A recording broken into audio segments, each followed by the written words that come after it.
తెలుగు సంవత్సరాదికి ఆంగ్ల సంవత్సరాదికి పోలిక, ఏనుగుకు చీమకు సామ్యమా?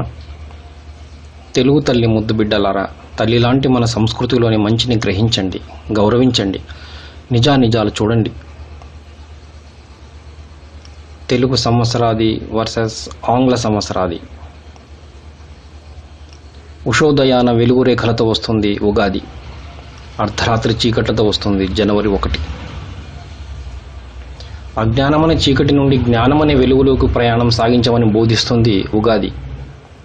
ఎటువంటి సందేశం ఇవ్వదు జనవరి 1. ఉగాది నాడు ప్రకృతి వెచ్చగా, మనిషి ఉత్సాహంగా ఉంటాడు. జనవరి 1 ప్రకృతి మంచుతో, మనిషి బద్ధకంతో ఉంటాడు. ఉగాది నాడు చెట్లు చిగురుస్తూ, ప్రకృతి వసంత శోభతో పులకరిస్తూ ఉంటుంది. జనవరి 1 నాడు చెట్లు ఆకులు రాలుస్తూ, ప్రకృతి శోభావిహీనంగా ఉంటుంది. ప్రతి ఉగాదికి అర్థవంతమైన పేరు, భవిష్యత్ సూచికగా ఉంటుంది. జనవరి 1 నాడు కేవలం అంకెలుంటాయి. ఉగాది పచ్చడి మనిషి జీవితంలోని కష్టసుఖాలకు సంకేతం, ఆరోగ్యప్రదం. జనవరి 1 నాడు మనం తినే కేకులు మనిషి ఆరోగ్యంపై ఎక్కుపెట్టిన బాకులు.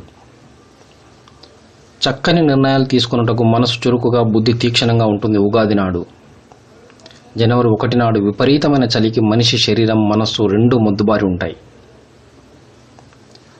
ఏ నిర్ణయం తీసుకున్నా అది ఆర్థిక సంవత్సరమైనా, విద్యా సంవత్సరమైనా ఉగాది నాడు అనుకూలం. ఏ నిర్ణయం తీసుకోవాలన్నా ఇబ్బంది, తేదీ ఎటు కాకుండా ఉంటుంది జనవరి 1కి. పవిత్ర భావనలతో దైవదర్శనం చేసుకుంటారు, పంచాంగ శ్రవణం చేస్తారు ఉగాది నాడు. జనవరి 1 నాడు మద్యం మత్తులో వెర్రికేకలు వేస్తూ అర్ధరాత్రి రోడ్లపై తిరుగుతారు. ఓ యువత, ఇకనైనా కళ్ళు తెరు. అర్థవంతమైన, సంస్కారవంతమైన, ప్రకృతితో ముడిపడిన మన సంస్కృతి పట్ల విదేశీయులే ఆకర్షితులవుతుంటే మీ పయనం ఎటు? సత్యద్రష్టలైన మన ఋషులు మనకు అందించిన ఆచార వ్యవహారాలు మన ఆరోగ్యానికి, ఆధ్యాత్మిక ఉన్నతికి, మనోవికాసానికి దోహదపరిచేవిగా ఉంటాయి. రేపటి భారత ఆశాజ్యోతులు మీరు. మన సంస్కృతి ఔన్నత్యాన్ని మీరే గ్రహించకపోతే మన జాతి భవిష్యత్తు ప్రశ్నార్థకం కాదా? మన ప్రతి ఆచారం వెనుక ఎన్నో అద్భుత విశేషాలు దాగి ఉన్నాయి. లోతుగా విశ్లేషించగలిగితే మీరు ఊహించని ఎన్నో జీవిత రహస్యాలు దొరుకుతాయి. ప్రయత్నించండి, పెద్దలను అడగండి.